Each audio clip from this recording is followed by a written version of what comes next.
السلام عليكم ورحمة الله تعالى وبركاته. كنتمنى تكونوا على خير وبخير بصحة جيدة ان شاء الله. اليوم جبت لكم طريقة كيفاش تزينوا الحنة، توضعوها في اكياس بحال هادو. طريقة جد سهلة، تبعوها معايا ان شاء الله البنات المبتدئات. طريقة جد سهلة بمناسبة الخطوبة ان شاء الله. غنصايب معكم الطريقة. لما لا، علاش ما نصورش معكم هذا الفيديو باش تشوفوا الطريقه كيفاش الحنه وهذا الحليب. شوفوا الطريقه ديال التزيين ديال الحليب. تنتمنى يعجبكم الفيديو. الا عجبكم الفيديو ما تبخلوش عليا باللايك والاشتراك في القناه، تفعلوا الجرس وتبارطاجيو مع الاهل والاصدقاء باش ان شاء الله تعم الفائده. نبداو على بركه الله.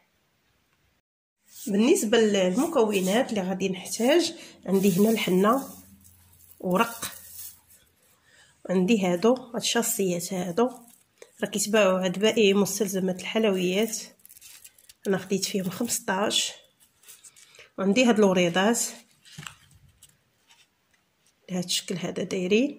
وغادي نحتاج بلاطو، هاد البلاطو هذا اللي غادي نوضع فيه هاد الاكياس ديال الحنه. وعندي هادي دايره بحال الشميعه، كتباع عند دروغري موجوده. هذه غادي نلصق بها، دايره بحال يعني الكولا. اللي عنده هذاك المسدس يستعمله.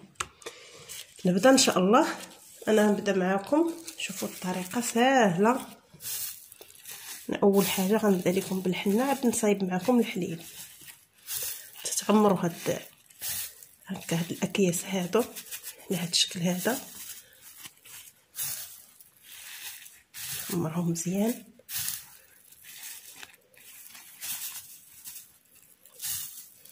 طريقه سهله بحال هكا. وغادي نشدهم. شوفوا الطريقه، غادي نجر هكا على هاد الشكل هذا. غنشد هاد الخيط هذا اللي بقى لي هكا، غادي ندوروه على هاد الشكل بحال هكا، خالفوه. وغادي ناخذ الوريضه هادي، غادي ناخذ هذا غادي نشعل فيه العافيه بحال هكا. تنتمنى يكون لكم واضح. هذه راه دايره بحال الكولا كيف ما قلت لكم، يعني كيلصق لينا. هذا غادي نوضعها في هذا القاع ديال لتحت في الاسفل ديال الوريضه على هكا مزيان. حركوها مزيان بحال هكا. طريقه سهله وتيتقاموا علينا يعني رخاص بحال هكا. خالفوا هاد العقيدات وحطوا هنا هاد الوريضه هكا، تتجي على هاد الشكل هذا. شتي كيفاش كتجي بحال هكا، يعني شكلها كيجي رائع. كتصايبوها في الدار. نعاود معكم وحيده اخرى باش تشوفوا مزيان بحال هكا. نعمر. عندي كيلو ديال الحنه وعندي 15 هكا. هاد الاكياس عندي 15 منهم، 15 كيس. عمرتهم مزيان كيف ما قلت لكم، وجروا على هاد الشكل هذا. نزيد شويه، كيتقاموا شويه الثمن ديالهم شويه طالع. من الاحسن تصايبوهم من روسكم بحال هكا. لو ديروا ليها بحال هكا غير خالفوها، ممكن تعقدوها. انا غير غنخالفها وغناخذ الوريضه بحال هكا. غادي نشعلها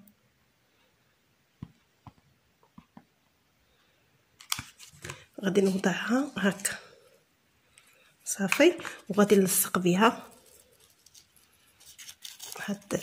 هنا في الوسط، نحطها على هذا الشكل هذا صافي بحال هكا. نتمنى الطريقه تكون لكم واضحه ان شاء الله. غادي نكملهم ونرجع معكم باش عاوتاني نوريكم الطريقه كيفاش تصايبوا الحليب. هنا بعد ما ساليت الحنه درتها هكا على هذا الشكل هذا كيف ما كتشوفوا.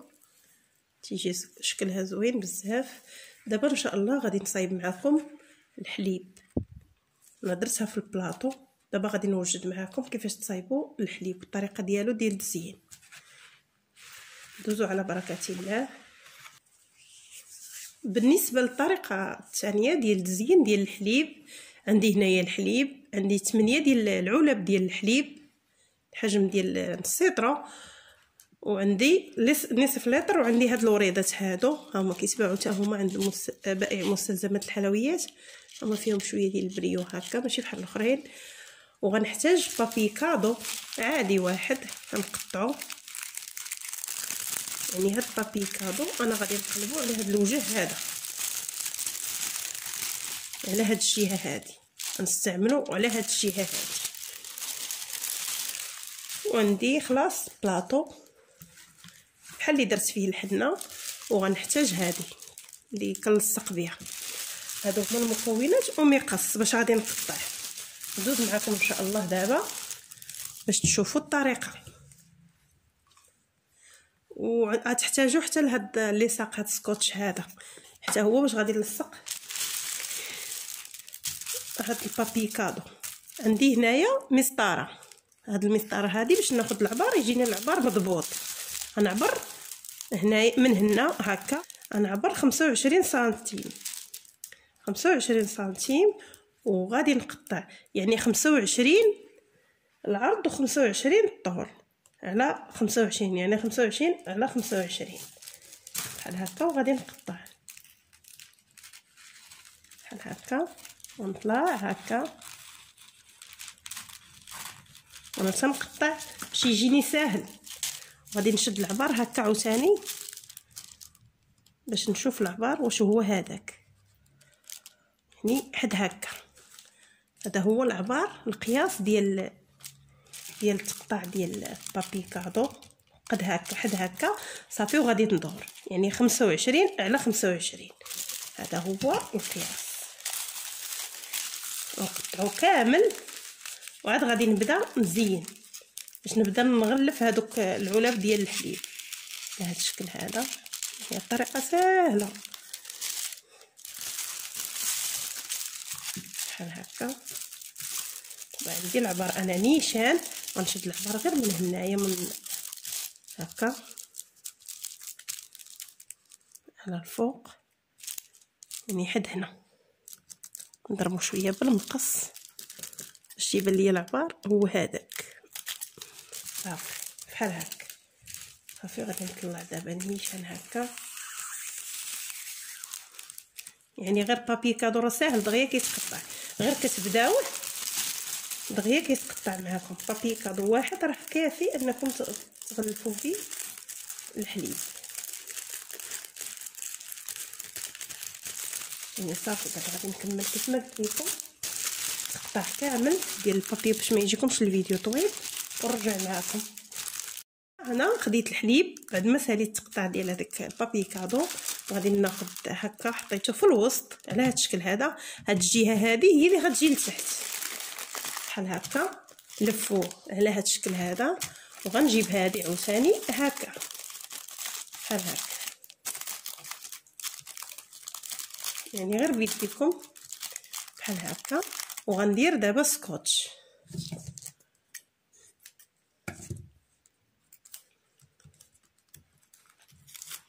بحال هكا، لصق سكوتش بهذا الشكل هذا بحال هكا صافي.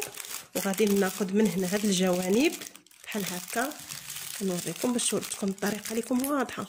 بركوا عليهم بحال هكا بصبعكم بحال اللي كتدخلوهم للداخل، وتطويو هاد الشكل بحال هكا هانتوما على هاد الشكل هذا، وكتطويو هكا بحال هكا.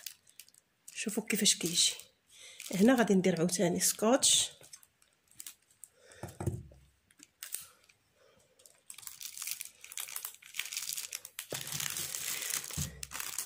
ثاني هانتوما بحال هكا. ضغطوا غير هكا بصبعكم، دخلوا هاد هكا. البابي كادو ساهل في الخدمه. كطويو على هاد الشكل هذا بحال هكا، طلعوا هذا الفوق وديروا اللصاق، ندير لكم سكوتش من الفوق هكا صافي. هذه هي الطريقه. هذا كيف ما قلت لكم غادي نقلبو يجي لتحت بحال هكا. هذا هو الوجه الفوقاني. هذا الوجه الفوقاني هنا غندير له وريضه.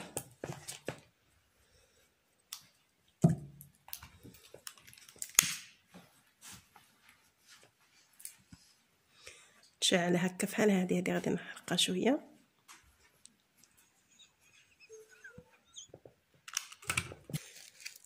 صافي.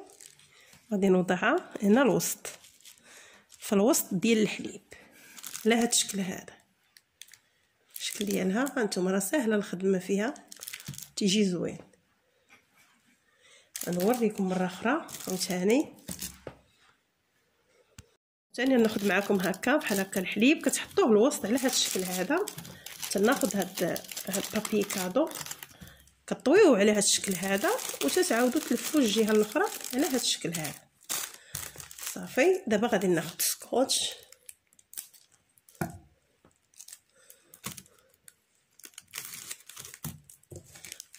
غادي نبقى نلصق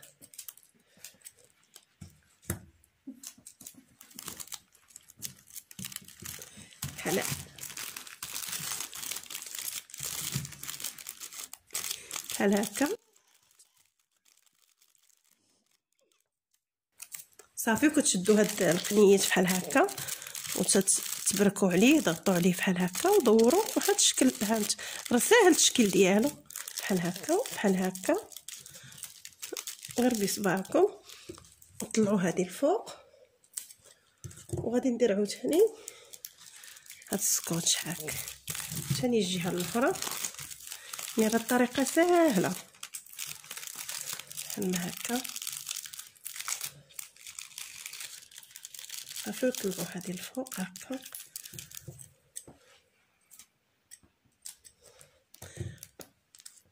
وغندير سكوتش بحال هكا صافي. وهنا غادي نوضع الوريضه في الوسط، يعني هذيك الوريضه كتجي الوسط صافي. غادي نكمل ان شاء الله هذيك الحليب اللي عندي كامل، غنكمل التزيين ديالو نغلفو كامل ونعاود نرجع معكم باش تشوفوا الشكل النهائي ديال الحنه والحليب باذن الله. هنا بعد ما سالي التزيين كيف ما كتشوفوا الحنه كيفاش دايره. هذه الحنه هانتوما كتقام علينا بثمن، يعني تيكون الثمن ديالها مرتفع. لما لا ما تصايبوها في الدار؟ من الاحسن تتقام لكم جد اقتصاديه هي والحليب. هذا هو الشكل ديال الحليب. الا عجبكم الفيديو متبخلوش عليا بلايك والاشتراك في القناه وتفعلوا الجرس وتبارطاجيوه باش ان شاء الله تعم الفائده. والسلام عليكم ورحمه الله تعالى وبركاته. الى فيديو قادم ان شاء الله.